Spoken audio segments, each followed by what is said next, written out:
Hello everyone, welcome to the live session. तो आज हम पढ़ेंगे एनसीईआरटी हिस्ट्री क्लास 12 का पार्ट 3 का बुक, जिसमें आज हम देखेंगे theme 13 Mahatma Gandhi the nationalist movement, civil disobedience and beyond. तो शुरू करते हैं।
In the history of nationalism, a single individual is often identified with the making of a nation.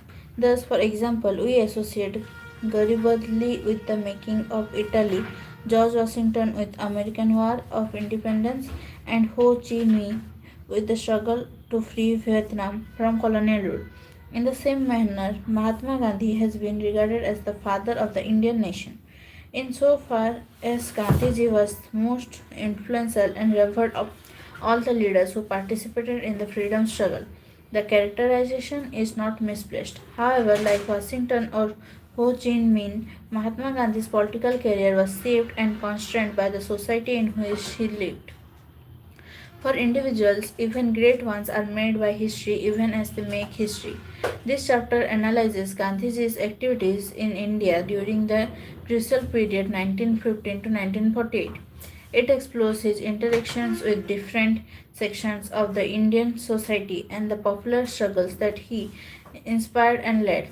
It introduces the student to the different kinds of sources that historians use in reconstructing the career of a leader and of the social movements that he was associated with. A leader announces himself. In January 1915, Mohandas Karamchand Gandhi returned to his homeland after 2 decades of residence abroad. These years had been spent for the most part in South Africa, where he spent as a lawyer and in time became a leader of the Indian community in the territory. As the historian Chandran Devsen has remarked, South Africa was the making of the Mahatma. It was in South Africa that Mahatma Gandhi first forged the distinctive technique of non-violent protest known as Satyagraha, first promoted harmony between religions, and first alerted upper caste Indians to their discriminatory treatment of low caste and women. The India that Mahatma Gandhi came back to in 1915 was rather different from the one that he had left in 1893. Although still a colony of the British, it was far more active in a political sense. The Indian National Congress now had branches in most major cities and towns. Through the Swadeshi movement of 1905 to 1907, it had greatly broadened its appeal among the middle classes. That movement had thrown out some towering leaders, among them Bal Gangadhar Tilak of Maharashtra, Bipin Chandra Pal of Bengal, and Lala Rajpat Rai of Punjab. The three were known as Lal, Bal, and Pal. The alliteration conveying the all India character of the struggle, since the native provinces were very distant from one another. Where these leaders advocated militant opposition to colonial rule, there was a group of moderates who preferred a more gradual and persuasive approach. Among these moderates was Gandhiji's acknowledged political mentor Gopal Krishna Gokhale as well as Muhammad Ali Jinnah, who like Gandhiji was a lawyer of Gujarati extraction trained in London. On Gokhale's advice, Gandhiji spent a year traveling around British India, getting to know the land and its peoples. His first major public appearance was at the opening of the Banaras Hindu University in February 1916 among the invitees to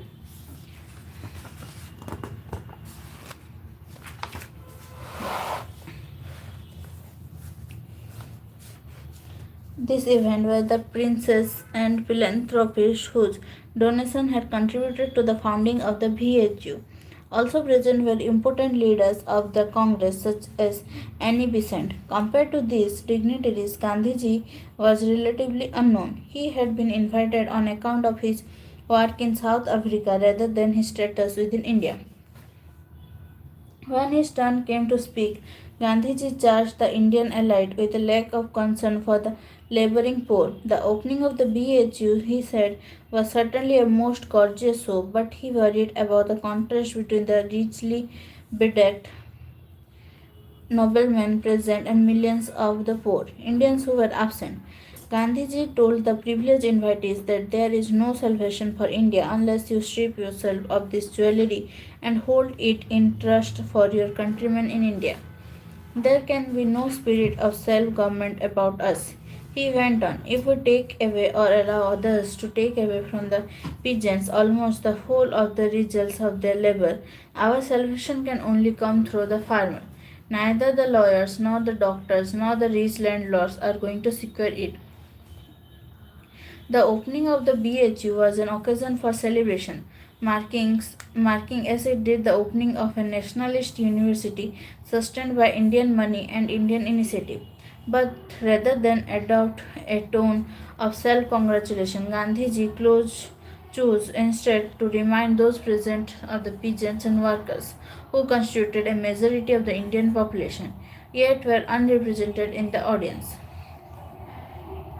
Gandhiji's speech at Banaras in February 1916 was at one level merely a statement of fact, namely that Indian nationalism was an allied phenomenon, a creation of lawyers and doctors and landlords, but at another level it was also a statement of intent, the first public announcement of Gandhiji's own desire to make Indian nationalism more properly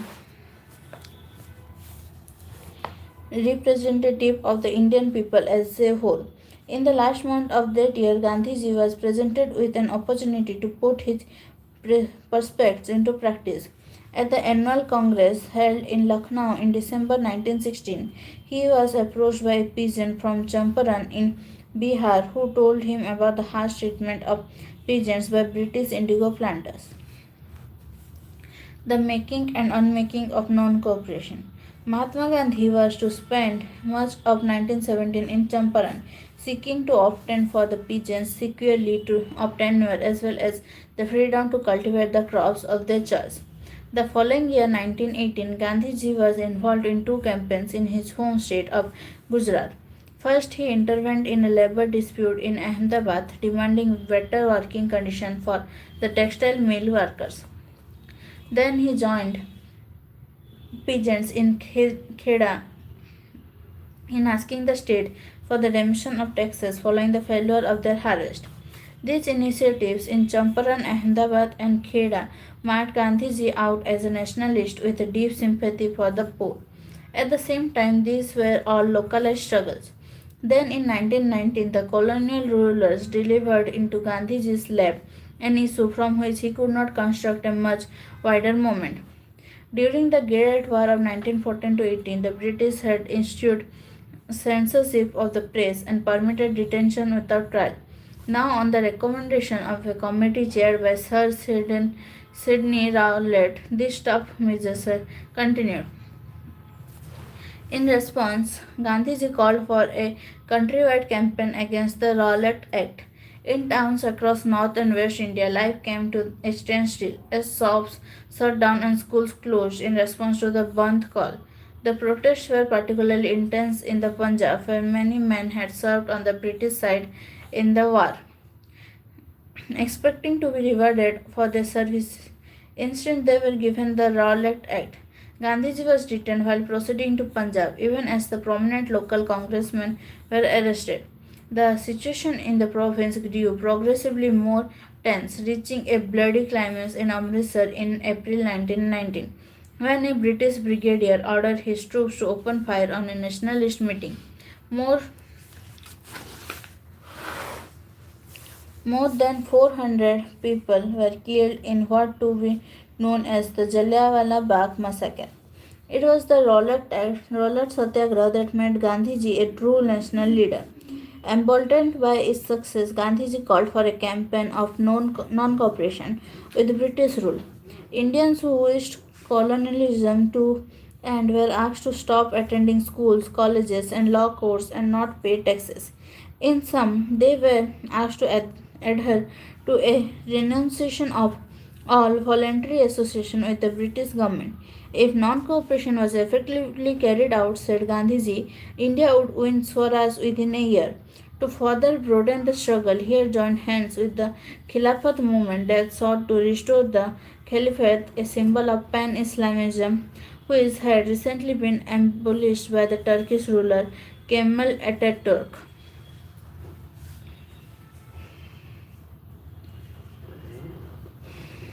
Knitting a popular movement. Gandhiji hoped that by coupling non-cooperation with Khilafat, India's two major religious communities, Hindus and Muslims, could collectively bring an end to the colonial rule. This movement certainly unleashed a surge of popular actions that was altogether unprecedented in colonial India. Students stopped going to schools and colleges run by the government. Lawyers refused to attend court. The working class went on strike in many towns and cities. According to official figures, there were 396 strikes in 1921 involving 600,000 workers and a loss of 7 million workdays. The countryside was seething with discontent too. Hill tribes in northern Andhra violated the forest laws. Farmers in Awadh did not pay taxes. Peasants in Kuman refused to carry loads for colonial officials. These protest movements were sometimes carried out in defense to the local nationalist leaders. Peasants, workers, and others interpreted and acted upon the call to non-cooperate with colonial rule in ways that best suited their interests rather than conform to the dictates laid down from above. What was the Khilafat movement?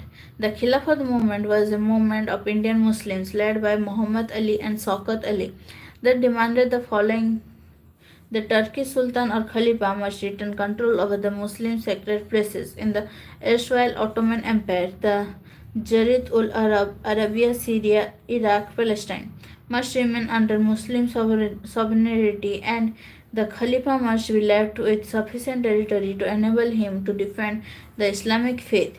The Congress supported the movement and Mahatma Gandhi sought to conjoin it to the non-cooperation movement. Non-cooperation, wrote Mahatma Gandhi's American biographer Louis Fitzer, became the name of an epoch in the life of India and of Gandhiji. Non-cooperation was negative enough to be peaceful but positive enough to be efficient. It entailed denial, renunciation, and self-discipline. It was training for self-rule. As a consequence of the non-cooperation movement, the British Raj was shaken to its foundations for the first time since the revolt of 1857. Then, in February 1922, a group of peasants attacked and torched a police station in the hamlet of Chorichara in the United Provinces, now Uttar Pradesh and Uttaranchal. Several constables perished in conflagration. This act of violence promoted Gandhiji to call off the movement altogether. No provocation, he insisted, can possibly justify the brutal murder of men who had been rendered defenseless and who had virtually thrown themselves on the mercy of the mob. During the non-cooperation movement, thousands of Indians were put in jail. Gandhiji himself was arrested in March 1922 and charged with sedition. The judge who presided over his trial, Justice C. N. Broomfield, made a remarkable speech while pronouncing his sentence. It would be impossible to ignore the fact remarked the judge, that you are in a different category from any person I have ever tried or am likely to try. It would be impossible to ignore the fact that, in the eyes of millions of your countrymen, you are a great patriot and a leader.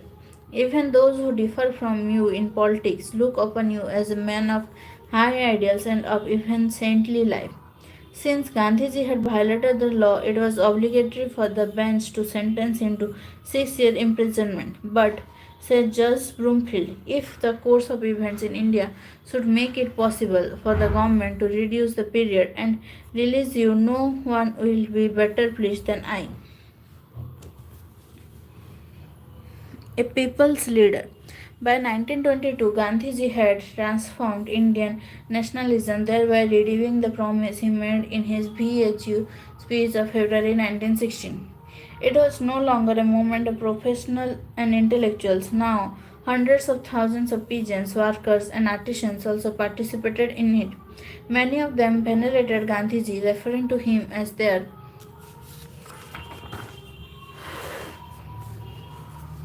Mahatma. They appreciated the fact that he dressed like them, lived like them, and spoke their language. Unlike other leaders, he did not stand apart from the common folk, but empathized and even identified with them. This identification was strikingly reflected in his dress.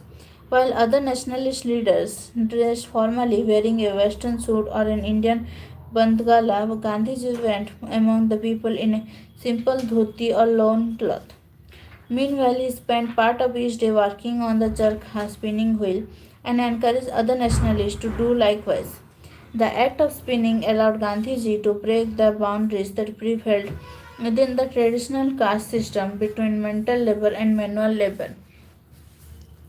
In a fascinating study, the historian Sahid Amin has traced the image of Mahatma Gandhi among the peasants of eastern Uttar Pradesh as conveyed by the reports and rumors in the local press. When he travelled through the region in February 1921, Gandhiji was received by adoring crowds everywhere. Charkha. Mahatma Gandhi was profoundly critical of the modern age in which machines enslaved humans and displaced labor. He saw the charkha as a symbol of a human society that would not glorify machines and technology. The spinning wheel, moreover, could provide the poor with supplementary income and make themselves self reliant. What I object to is the craze for machinery as such. The craze is for what they call labor saving machinery. Men go on saving labor till thousands are without work and thrown on the open street to die of starvation. I want to save time and labor not for a fraction of mankind but for all. I want the concentration of wealth not in the hands of few but in the hands of all. Khadr does not seek to destroy all machinery, but it does regulate its use and check its weedy growth. It uses machinery for the service of the poorest in their own cottages. The wheel is itself an exquisite piece of machinery.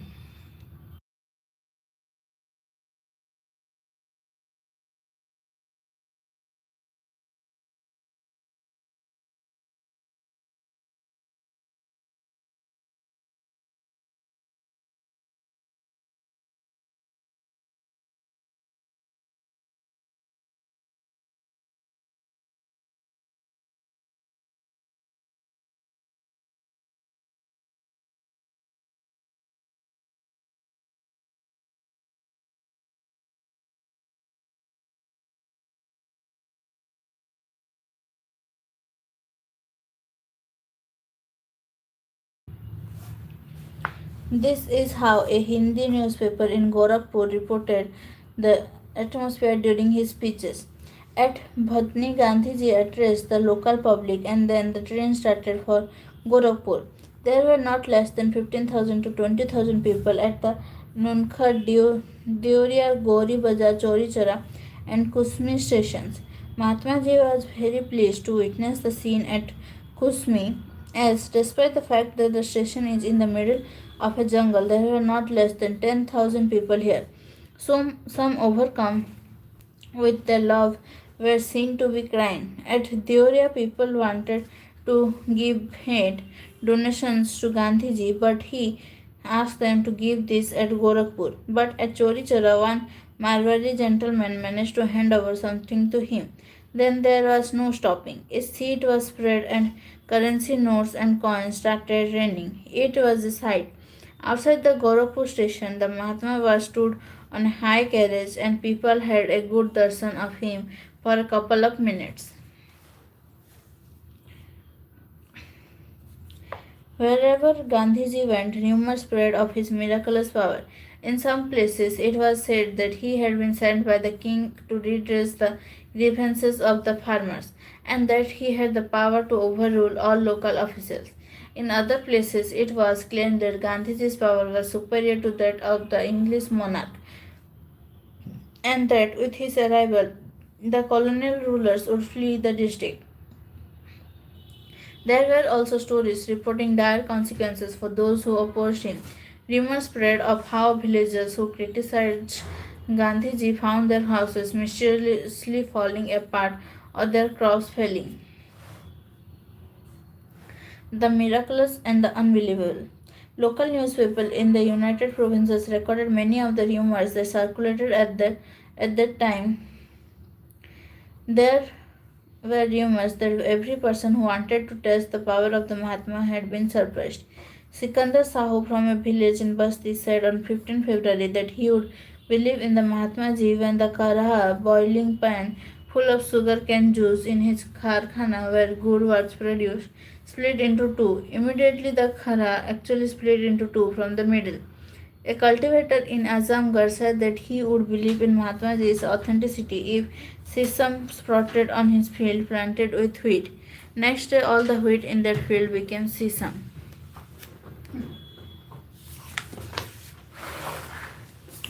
There were rumors that those who opposed Mahatma Gandhi invariably met with some tragedy.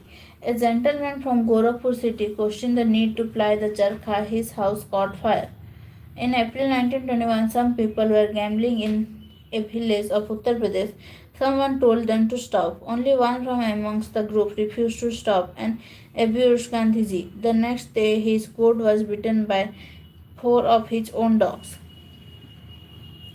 In a village in Gorakhpur, the peasants resolved to give up drinking liquor. One person did not keep his promise. As soon as he started for the liquor shop, brick bats started to rain in his path. When he spoke the name of Gandhiji, the brick bats stopped flying.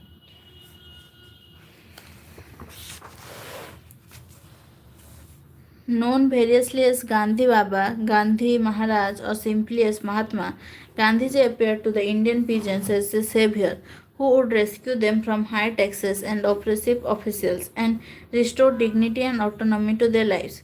Gandhiji's appeal among the poor and peasants in particular was enhanced by his ascetic life and by his shrewd use of symbols such as the dhoti and the charkha. Mahatma Gandhi was by caste a merchant and by profession a lawyer, but his simple lifestyle and love of working with his hands allowed him to empathize more fully with the laboring poor and for them in turn to empathize with him, where most other politicians talked down to them. Gandhiji appeared not just to look like them but to understand them and relate to their lives. While Mahatma Gandhi's mass appeal was undoubtedly genuine and in the context of the Indian politics without precedent, it must also be stressed that his success in broadening the basis of nationalism was based on careful organization.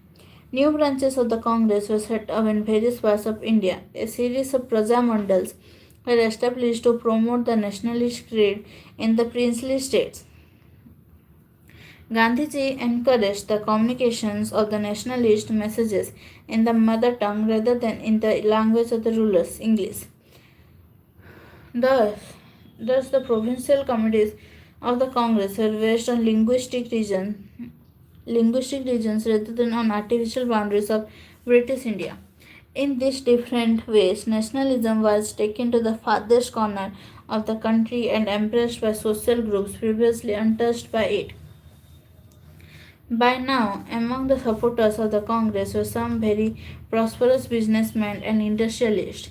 Indian entrepreneurs were quick to recognize that in a free India that the favors enjoyed by their British competitors should come to an end. Some of these entrepreneurs, such as G.D. Birla, supported the national movement openly.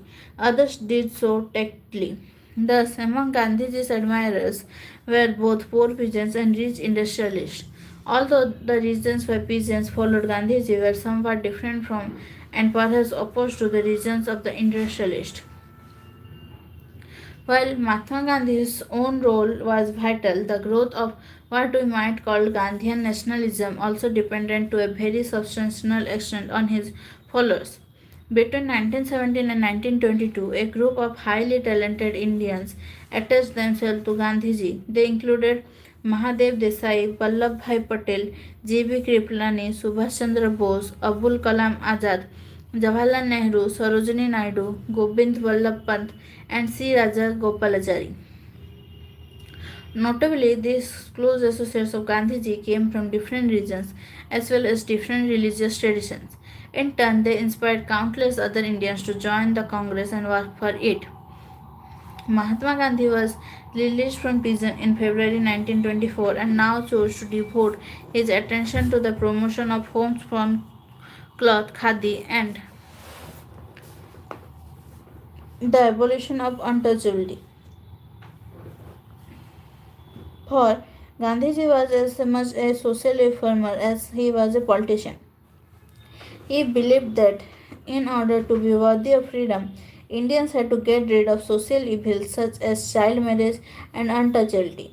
Indians of one faith had also to cultivate a genuine tolerance for Indians of another. Hence his emphasis on Hindu Muslim harmony. Meanwhile, on the economic front, Indians had to learn to become self reliant. Hence, his stress on the significance of wearing khadi rather than mill made cloth imported from overseas.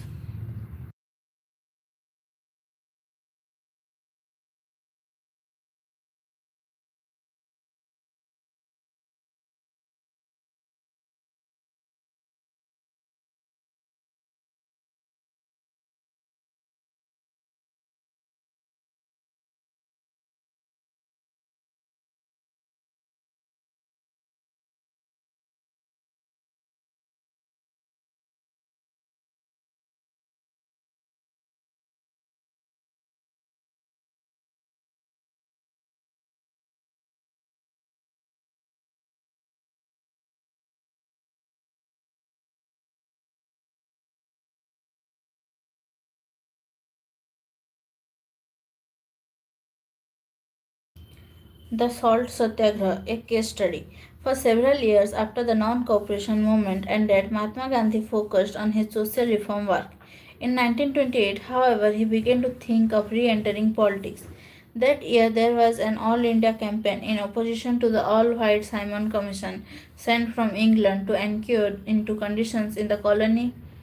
Gandhiji did not himself participate in this movement, although he gave it his blessings, as he also did to a peasant satyagraha in Bardoli in the same year. In the end of December 1929, the Congress held its annual session in the city of Lahore.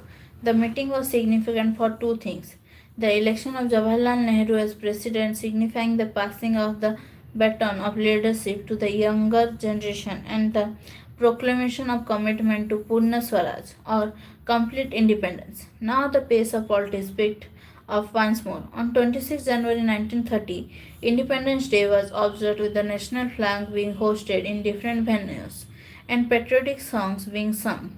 Gandhiji himself issued precise instructions as to how the day should be observed. It would be good, he said, if the declaration of independence is made by whole villages, whole cities even. It would be well if all the meetings were held at the identical minute in all the places. Gandhiji suggested that the time of the meeting be advertised in the traditional way by the beating of drums. The celebrations would begin with the hosting of the national flag. The rest of the day would be spent in doing some constructive work, whether it is pinning or service of untouchables or reunion of Hindus and Muslims or prohibition work or even all this.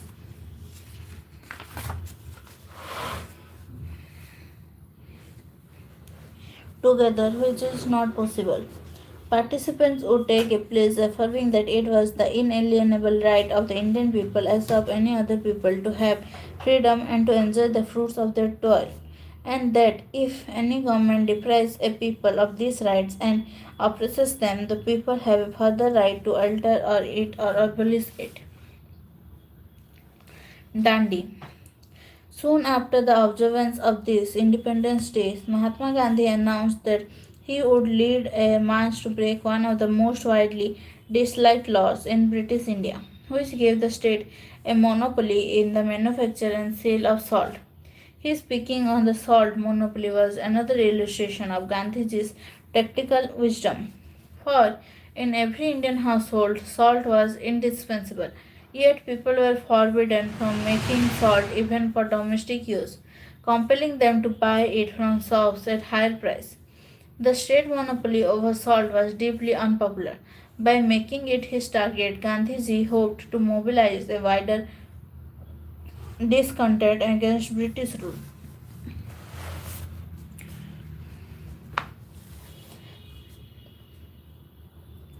Where most Indians understood the significance of Gandhiji's challenge, the British Raj apparently did not. Although Gandhiji had given advance notice of his salt march to the Viceroy Lord Irwin, Irwin failed to grasp the significance of the action. On 12 March 1930, Gandhiji began walking from his ashram at Sabarmati towards the ocean. He reached his destination 3 weeks later, making a fistful of salt as he did, and thereby making himself a criminal in the eyes of the law. Meanwhile, parallel salt marches were being conducted in other parts of the country. Why the salt satyagraha? Why was salt the symbol of protest? This is what Mahatma Gandhi wrote. The volume of information being gained daily shows how wickedly the salt tax has been designed. In order to prevent the use of salt that has not paid the tax, which is at times even 14 times its value, the government destroys the salt it cannot sell profitably. Thus, it taxes the nation's vital necessity. It prevents the public from manufacturing it and destroys what nature manufactures without effort. No adjective is strong enough for characterizing his wicked dog in the manager policy. From various sources, I hear tales of such wanton destruction of the nation's prosperity in all parts of India. Mounds, if not tons, of salt are said to be destroyed on the Konkan coast. The same tale comes from Dandi. Wherever there is likelihood of natural salt being taken away by the people living in the neighborhood of such areas for their personal use, salt officers are posted for the sole purpose of carrying on destruction. Thus, valuable national property is destroyed as national expense and salt taken out of the mouths of the people. The salt monopoly is thus a fourfold curse. It deprives the people of a valuable easy village industries, involving wanton destruction of property that nature produces in abundance. The destruction itself means more national expenditure, and fourthly, to crown this folly, an unheard of tax more than 1000% is exacted from starving people. This tax has remained so long because of the apathy of the general public. Now that it is sufficiently rose, the tax has to go. How soon it will be abolished depends upon the strength of the people.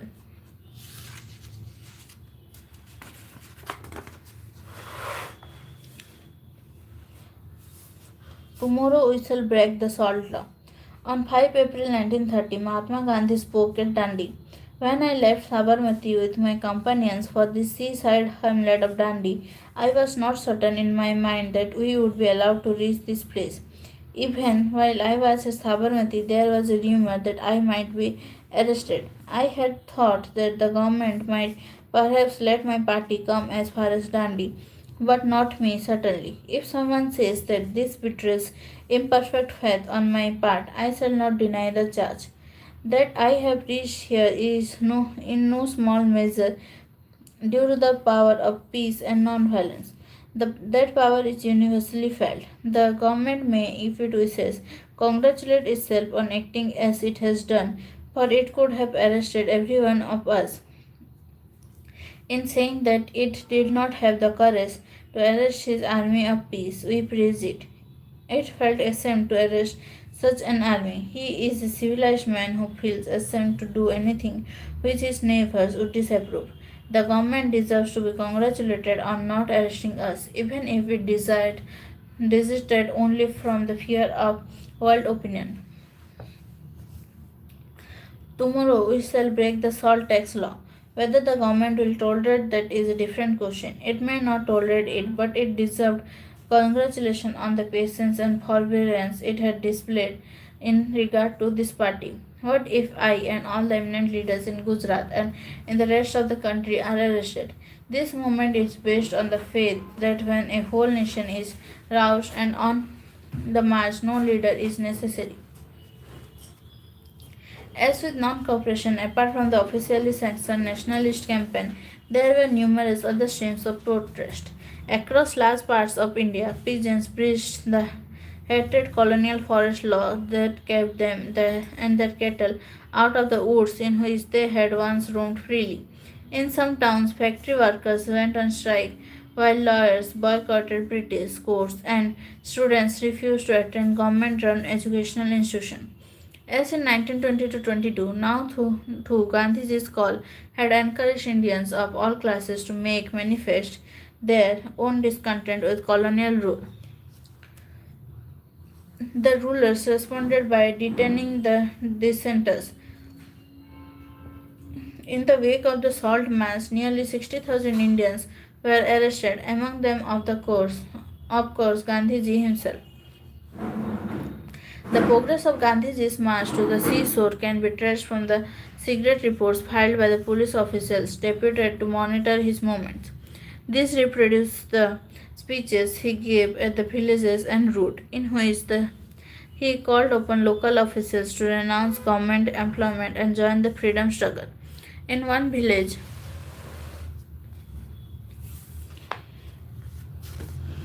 Vasna, Gandhiji told the upper caste that if you are out of for Swaraj, you must serve untouchables. You won't get Swaraj merely by the repeal of the salt taxes or other taxes. For Swaraj, you must make amends for the wrongs which you did to the untouchables. For Swaraj, Hindus, Muslims, Parsis, and Sikhs will have to unite.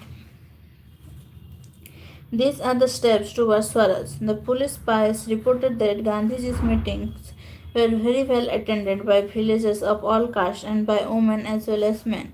They observed that thousands of volunteers were flocking to the nationalist cause, among them many officials who had resigned from their posts with the colonial government. Writing to the government, the district superintendent of police remarked, Mr. Gandhi appeared calm and collected. He is gathering more strength as he proceeds.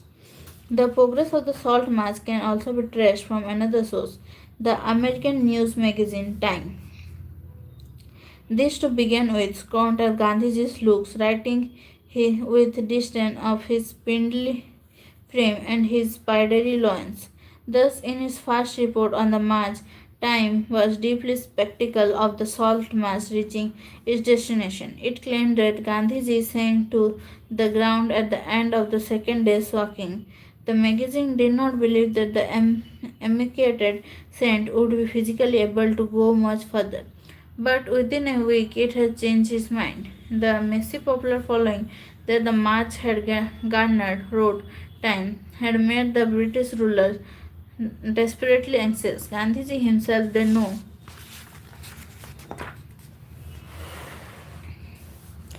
saluted as a saint and statesman who was using Christian acts as a weapon against men with Christian beliefs. Dialogues. The Salt March was notable for at least three reasons. First, it was this event that first brought Mahatma Gandhi to world attention. The march was widely covered by the European and American press. Second, it was the first nationalist activity in which women participated in large numbers. The socialist activities Kamala Devi Chattopadhyay had persuaded Gandhiji not to restrict the protest to men alone. Kamala Devi was herself one of numerous women who courted arrest by breaking the salt or liquor laws.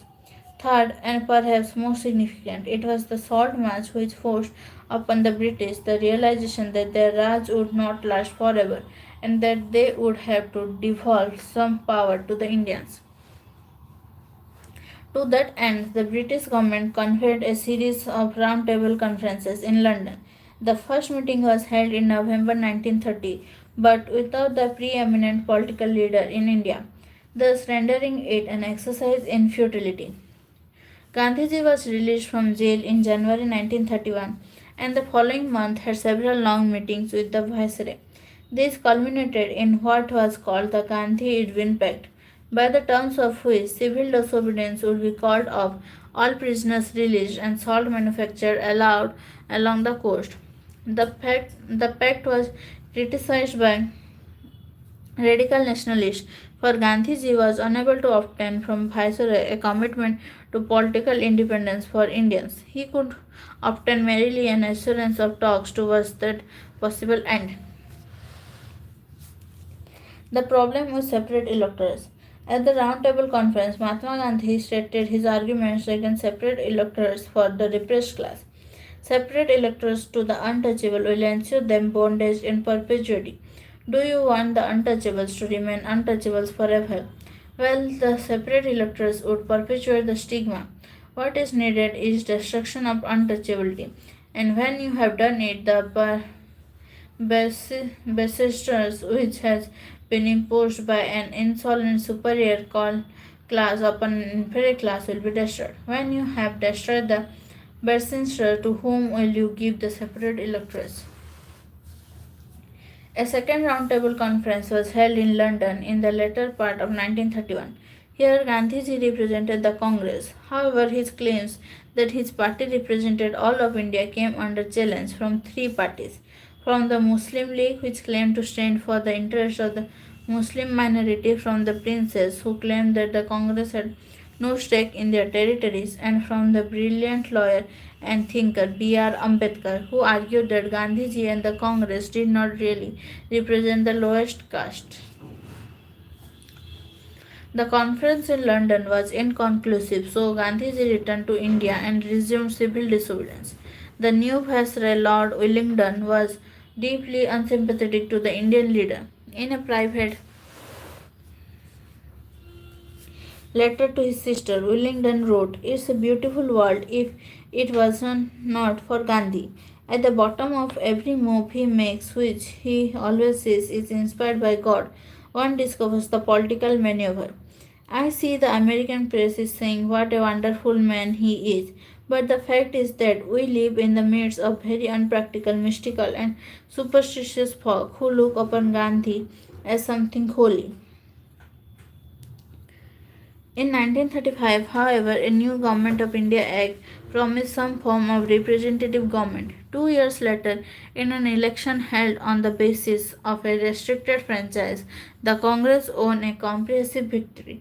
Now, 8 out of 11 provinces had a Congress Prime Minister working under the supervision of a British governor.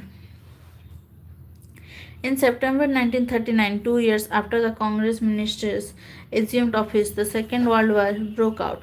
Mahatma Gandhi and Jawaharlal Nehru had both been strongly critical of Hitler and the Nazis. Accordingly, they promised Congress support to the war effort if the British, in return, promised to grant India independence once hostilities ended. Ambedkar on separate electorates. In response to Mahatma Gandhi's opposition to the demand for separate electorates for the depressed classes, Ambedkar wrote, "Here is a class which is undoubtedly not in a position to sustain itself in the struggle for existence. The religion to which they are tied, instead of providing them an honorable place, brands them as lepers, not fit for ordinary intercourse. Economically, it is a class entirely dependent upon the high caste Hindus for earning its daily bread, with no independent way of living open to it, nor are always closed by reason of the social prejudice of the Hindus, but there is a definite attempt all through our Hindu society to bolt every possible door so as not to allow the depressed classes any opportunity to rise in the scale of life.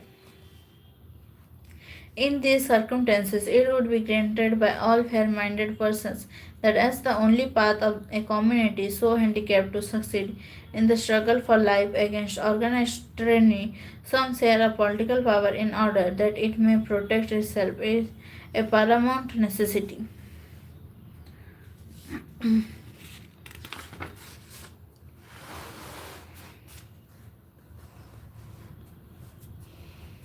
The offer was refused. In protest, the Congress ministries resigned in October 1939.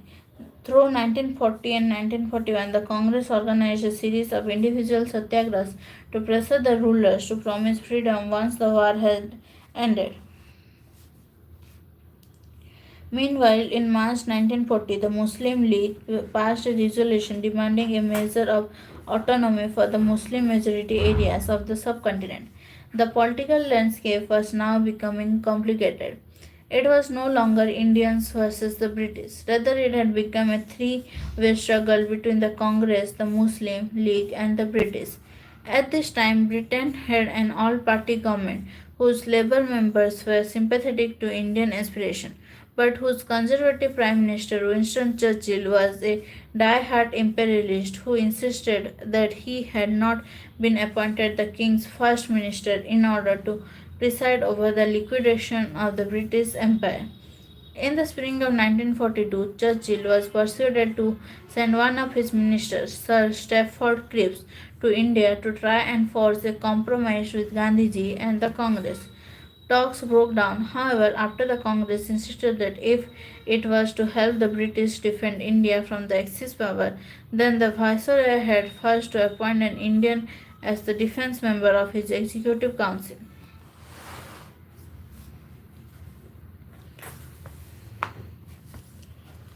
Quit India. After the failure of the Cripps mission, Mahatma Gandhi decided to launch his third major movement against British rule. This was the Quit India campaign, which began in August 1942. Although Gandhiji was jailed at once, younger activists organized strikes and acts of sabotage all over the country. Particularly active in the underground resistance were socialist members of the Congress, such as Jayaprakash Narayan. In several districts such as Satara in the west and Medinipur in the east, independent governments were proclaimed. The British responded with much force, yet it took more than a year to suppress the rebellion. Satara 1943.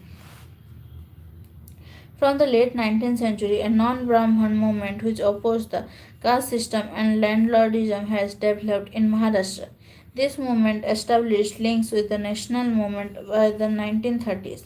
In 1943, some of the younger leaders in the Satara district of Maharashtra set up a parallel government, Prati Sarkar, with volunteer corps, Sabha Dals, and village units, Tufan Dals. They ran people's courts and organized constructive work, dominated by Kunvi peasants and supported by Dalits.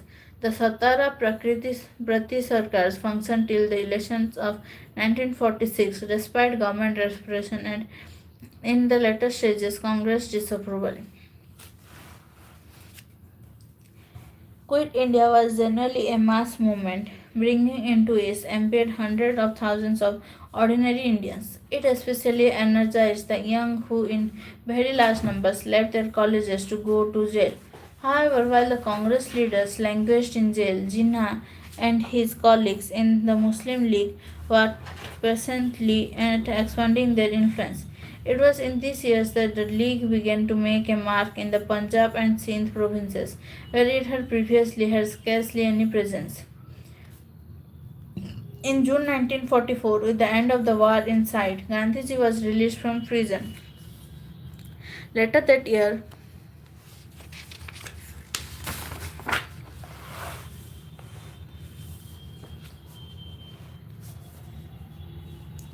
he held a series of meetings with Jinnah, seeking to bridge the gap between the Congress and the League. In 1945, a Labour government came to power in Britain and committed itself to granting independence to India. Meanwhile, back in India, the Viceroy Lord Wavell brought the Congress and the League together for a series of talks. Early in 1946, fresh elections were held to the provincial legislatures. The Congress swept the general category, but in the seats specifically reserved for Muslims, the League won an overwhelming majority. The political polarization was complete. A cabinet mission sent in the summer of 1946 failed to get the Congress and the League to agree on a federal system that would keep India together while allowing the provinces a degree of autonomy. After the talks broke down, Jinnah called for a direct action date to press the League's demand for Pakistan. On the designated day, 16 August 1946, bloody riots broke out in Kolkata. The violence spread to rural Bengal, then to Bihar, and then across the country to the United Provinces and the Punjab. In some places, Muslims were the main sufferers, in other places, Hindus. In February 1947, Wavell was replaced as Viceroy by Lord Mountbatten. Mountbatten called one last round of talks, but when these two proved inconclusive, he announced that British India would be freed, but also divided. The formal transfer of power was fixed for 15 August. When that day came, it was celebrated with gusto in different parts of the India. In Delhi, there was prolonged applause when the President of the Constituent Assembly began the meeting by invoking the father of the nation, Mohandas Karamchand Gandhi. Outside the assembly, the crowd shouted, Mahatma Gandhi ki jai.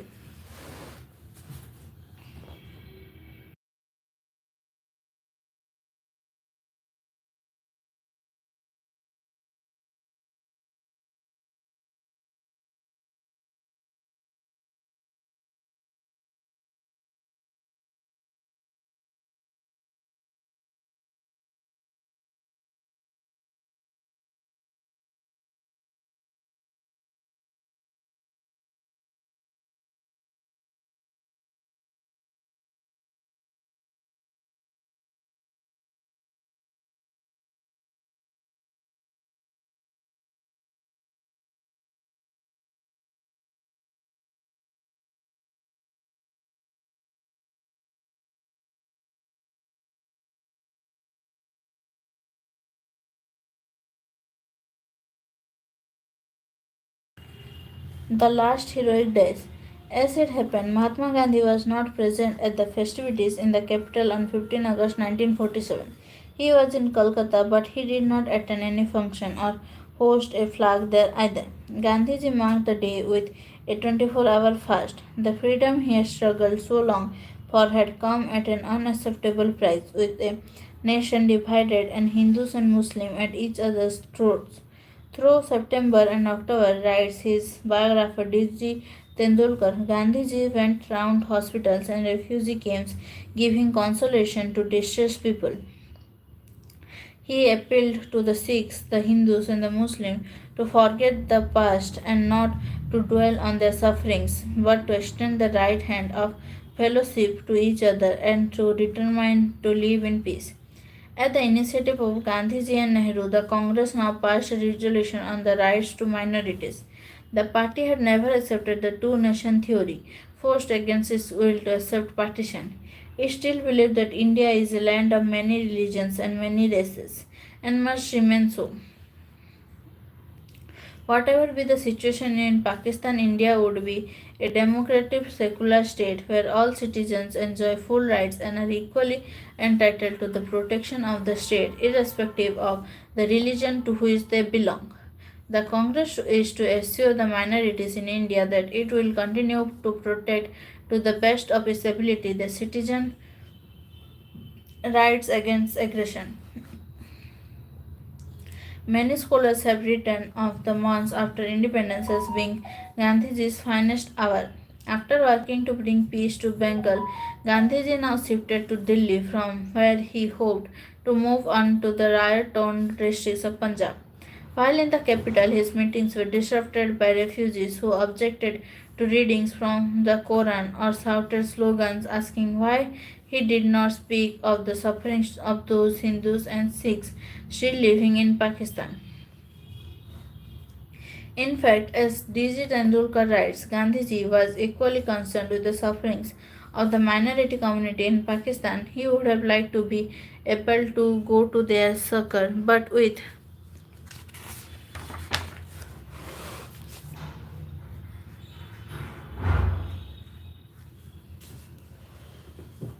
But with what face could he go there when he could not guarantee full redress to the Muslim in Delhi?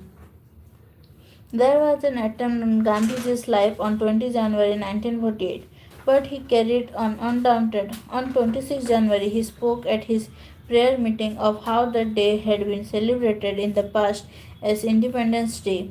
Now freedom had come, but its first few months had been deeply disillusioning.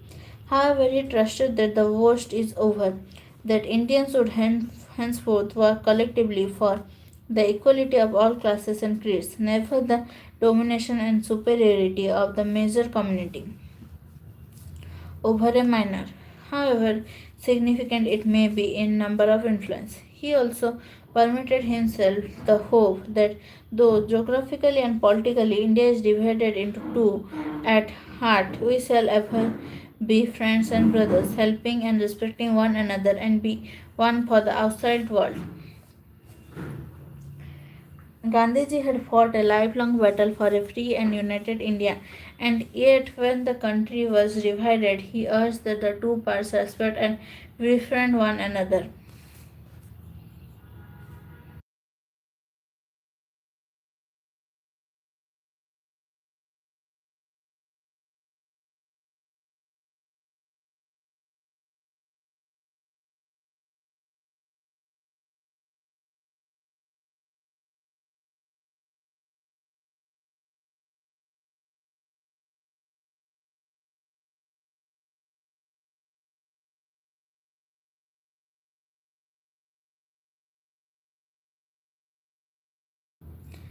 Other Indians were less forgiving. At his daily prayer meeting on the evening of 30 January, Gandhiji was shot dead by a young man. The assassin who surrendered afterwards was a Brahmin from Pune named Nathuram Godse, the editor of an extremist Hindu newspaper who had denounced Gandhiji as an appeaser of Muslims. Gandhiji's death led to an extraordinary outpouring of grief, with rich tributes being paid to him from across the political spectrum in India, and moving appreciations coming from such international figures as George Orwell and Albert Einstein. Time magazine, which had once mocked Gandhiji's physical size and seemingly non-rational ideas, now compared his martyrdom to that of Abraham Lincoln. It was a bigoted American who had killed Lincoln for believing that human beings were equal regardless of their race or skin color. And it was a bigoted Hindu who had killed Gandhiji for believing that friendship was possible, indeed necessary, between Indians of different faiths. In this respect, a Time wrote, the world knew that it had, in a sense, too deep, too simple for the world to understand, conveyed at his Gandhiji's death as it had conferred in at Lincoln's. Knowing Gandhi, there are many different kinds of sources from which we can reconstruct the political career of Gandhiji and the history of the nationalist movement. Public voice and private scripts. One important source is the writings and speeches of Mahatma Gandhi and his contemporaries, including both his associates and his political adversaries. Within these writings, we need to distinguish between those that were meant for the public and those that were not. Speeches, for instance, allow us to hear the public voice of an individual, while private letters give us a glimpse of his or her private thoughts. In letters, we see people expressing their anger and pain, their dismay and anxiety, their hopes and frustration in a way in which they may not express themselves in public statements. But we must remember that this private public distinction often breaks down. Many letters are written to individuals and are therefore personal, but they are also meant for the public. The language of the letters is often shaped by the awareness that they may one day be published. Conversely, the fear that a letter may get into print often prevents people from expressing their opinion freely in personal letters. Mahatma Gandhi regularly published in his journal Harijan letters that others wrote to him. Nehru edited a collection of letters written to him during the national movement and published a bunch of old letters. One event through letters. In 1920s, Jawaharlal Nehru was increasingly influenced by socialism and he returned from Europe in 1928 deeply impressed with the Soviet Union. As he began working closely with the socialists Jayaprakash Narayan, Narendra Dev, N.G. Ranga and others, a rift developed between the socialists and the conservatives within the Congress. After becoming the Congress president in 1936, Nehru spoke passionately against fascism and upheld the demands of workers and peasants. Worried by Nehru's socialist rhetoric, the conservatives led by Rajendra Prasad and Sardar Patel threatened to resign from the working committee, and some prominent industrialists in Bombay issued a statement attacking Nehru.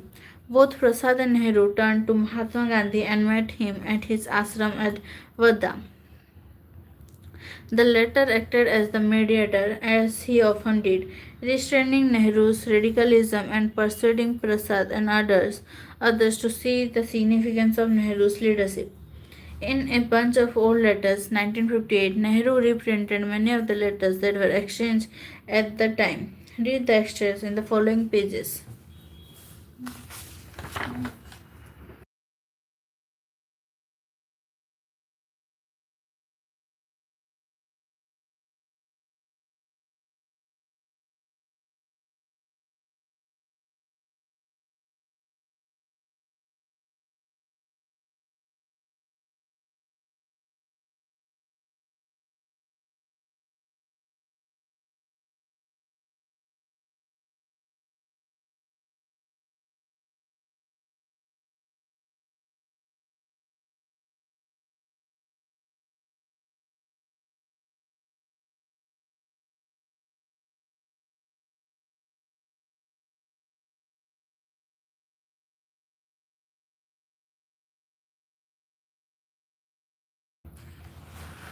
From a bunch of old letters. My dear Jawaharlal ji, Varda, July 1, 1936. Since we parted yesterday, we have had a long conversation with Mahatma ji and a prolonged consultation among ourselves. We understand that you have felt much hurt by the course of actions taken by us, and particularly the tone of our letters has caused you much pain. It was never our intention either to embarrass you or to hurt you, and if you had suggested or indicated that it hurt you, we would have, without the least hesitation, amended or altered the letter. But we have decided to withdraw it and our resignation on a reconsideration of the whole situation.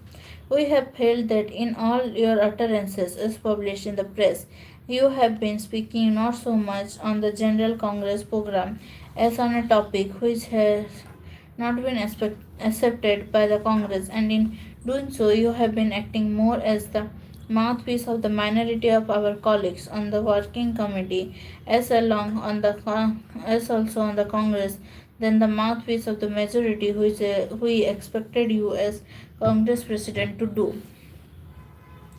There is regular continuous campaign against us, treating us as person whose time is over, who represent and stand for ideas that are worn out and that have no present value, who are only obstructing the progress of the country, and who deserve to be cast out of the position which they undeservedly hold.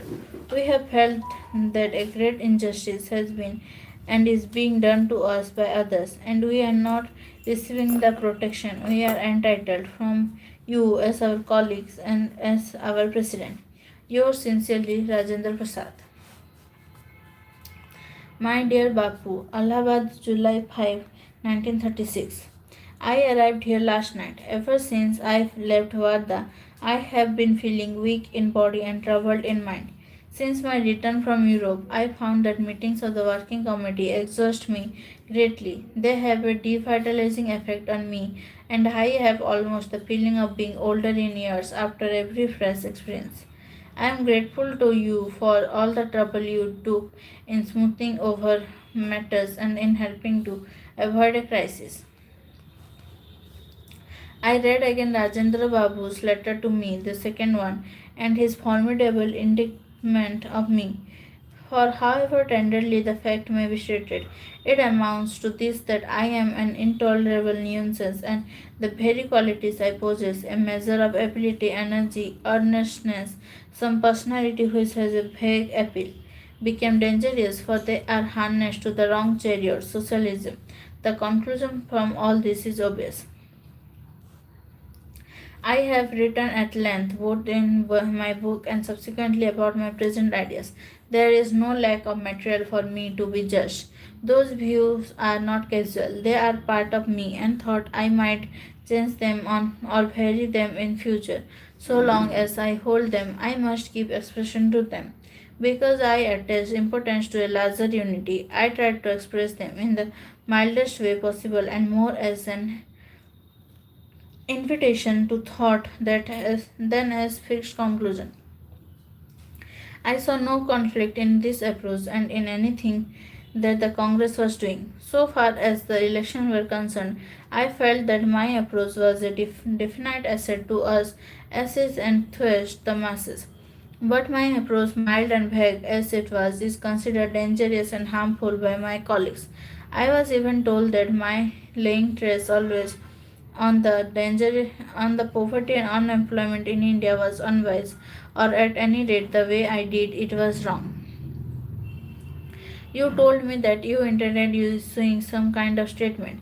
I shall welcome this, for I believe in every viewpoint being placed before the country. Yours affectionately, Jawaharlal.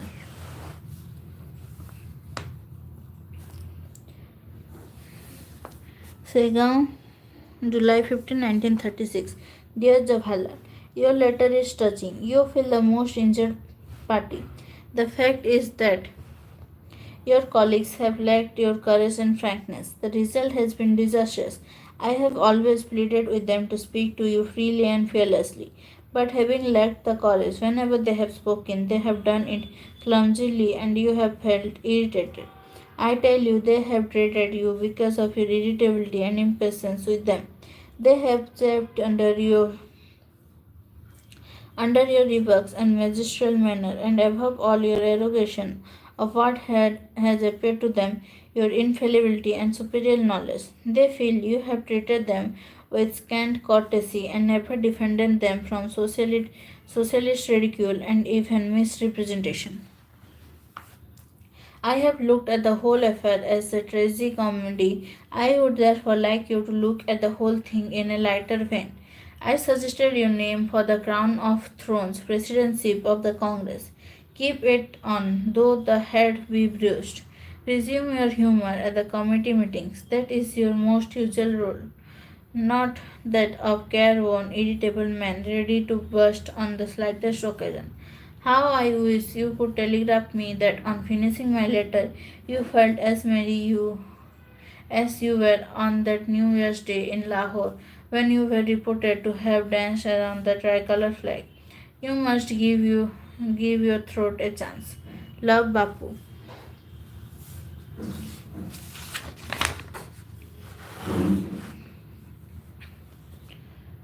Framing a picture. Autobiographies similarly give us an account of the past that is often rich in human detail. But here again, we have to be careful of the way we read and interpret autobiographies. We need to remember that they are retrospective accounts written very often from memory. They tell us what the author could recollect, what he or she saw as important or was keen on recounting, or how a person wanted his or her life to be viewed by others. Writing an autobiography is a way of framing a picture of yourself. So, in reading these accounts, we have to try and see what the author does not tell us. We need to understand the reasons for their silence, those willful and unwitting acts of forgetting. Through police eyes. Another vital source is government records. For the colonial rulers kept close tabs on those they regarded as critical of the government.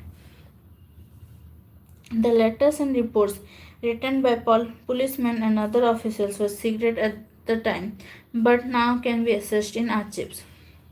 Let us look at one such source, the fortnightly reports that were prepared by the Home Department from the early 20th century. These reports were based on police information from the localities but often expressed what the higher officials saw or wanted to believe. While noticing the possibility of sedition and rebellion, they liked to assure themselves that these fears were unwarranted.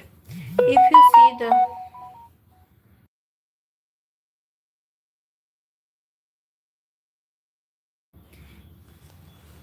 If you see the fortnightly reports for the period of the Salt March, you will notice that the Home Department was unwilling to accept that Mahatma Gandhi's action had evoked any enthusiastic response from the masses. The march was seen as a drama, an antique, a desperate effort to mobilize people who were unwilling to rise against the British and were busy with their daily schedules, happy under the Raj.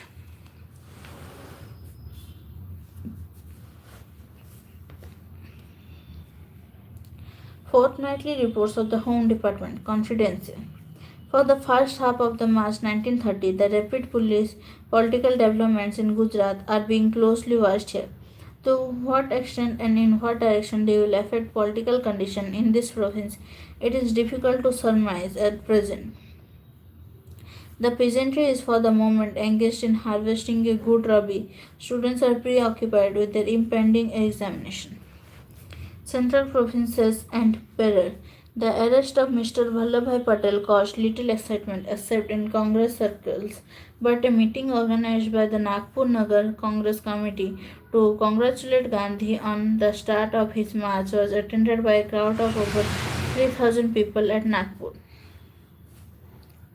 Bengal, the outstanding event of the past fortnight has been the start of Gandhi's campaign of civil disobedience. Mr. J.M. Gupta has formed an All Bengal Civil Disobedience Council, and the Bengal Provincial Congress Committee has formed an All Bengal Council of Disobedience. But beyond forming councils, no active steps have yet been taken in the matter of civil disobedience in Bengal. The reports from the district show that the meetings that have been held excite little or no interest and leave no profound impression on the general population. It is noticeable, however, that ladies are attending these meetings in the increasing numbers.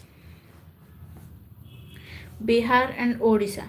There is still little to report regarding Congress activity. There is a good deal of talk about a campaign to withhold payment of the Chokidari tax, but no area has yet been selected for experiment. The arrest of Gandhi is being foretold freely, but it seems quite possible that non-fulfillment of the forecast is upsetting plans. Madras, the opening of Gandhi's civil disobedience campaign has completely overshadowed all other issues. General opinion inclines to regard his march as theatrical and his program as impractical. But as he is held in such personal reverence by the Hindu public generally, the possibility of arrest, which he seems deliberately to be quoting, and its effect on the political situation are viewed with considerable misgiving. The 12th of March was celebrated as the day of inaugurating the civil disobedience campaign. In Bombay, the celebration took the form of saluting the national flag in the morning. Bombay. Press Kesari indulged in offensive language and in his usual attitude of blowing hot and cold wrote, if the government wants to test the power of Satyagraha, both its action and inaction will cause injury to it. If it arrests Gandhi, it will incur the discontent of the nation. If it does not do that, the movement of civil disobedience will go on spreading. We therefore say that if the government punishes Mr. Gandhi,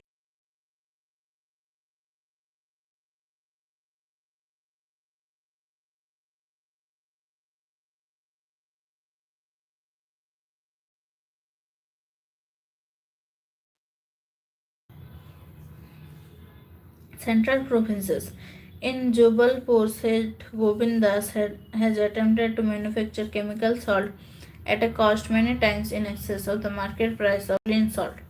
Madras. Considerable opposition was shown at Visakhapatnam to the police when they attempted to seize salt made by boiling seawater, but elsewhere resistance to the seizure of illicit salt has been half-hearted. Bengal. In the Mufassal efforts have been made to manufacture illicit salt, the main operation areas being the district of 24 Paranganas, and Midnapur. Very little salt has actually been manufactured, and most of it has been confiscated, and the utensil in which it was manufactured destroyed.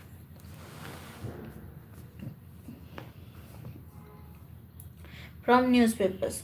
One more important source is contemporary newspaper published in English as well as in the different Indian languages which tracked Mahatma Gandhi's movement and reported on his activities and also represented what ordinary Indians thought of him. Newspaper accounts, however, should not be seen as unprejudiced. They were published by people who had their own political opinions and worldviews. These ideas shaped what was published and the way events were reported. The accounts that were published in a London newspaper would be different from the report in an Indian nationalist paper. We need to look at these reports but should be careful while interpreting them. Every statement made in these cannot be accepted literally as representing what was happening on the ground. They often reflect the fears and anxieties of officials who were unable to control a movement and were anxious about its spread. They did not know whether to arrest Mahatma Gandhi or what an arrest would mean. The more the colonial state kept a watch on the public and its activities, the more it worried about the basis of its rule.